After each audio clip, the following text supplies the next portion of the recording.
La multitude des projets à la production d'énergie photovoltaïque a mené le SCOT Sudgard à préciser les conditions de validation des dossiers. On était tous confrontés à une multitude de projets sur lesquels on devait se prononcer.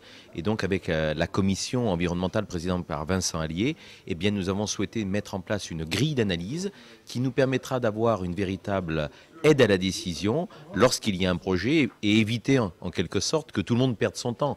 À la fois les porteurs de projets et puis également ceux qui instruisent les projets avec des incompatibilités majeures. Nous avons élaboré une grille d'analyse qui est non pas une grille décisionnaire, mais une grille d'aide à la décision pour les élus du SCOT. On a mis donc dans cette grille toute une série de paramètres, des paramètres positifs et des paramètres négatifs. Le paramètre positif, c'est le fait d'être situé dans une zone impactée. Une ancienne carrière, une ancienne décharge, un ancien site industriel par exemple. Après, il y a toute une série de paramètres négatifs.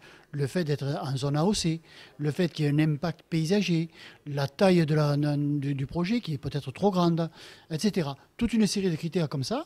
Et donc à la fin, on prend les points négatifs, les points positifs et on fait le compte. La Chambre d'agriculture a été partenaire à la réalisation de cette grille. C'est une bonne chose d'avoir établi cette grille ensemble avec le SCOT du Gard et la Chambre d'agriculture.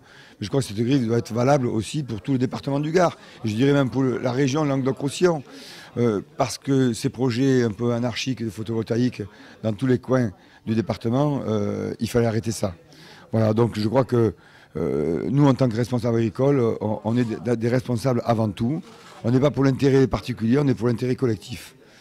Et ces 800 demandes de projets photovoltaïques disséminés dans tous les départements, ce n'était pas possible. Voilà, alors je crois que cette grille est bien établie et on travaille en bonne intelligence avec les élus politiques du SCOT du Gard. Le SCOT Sudgard valide ou pas le projet, mais la décision finale est prise par le préfet du Gard.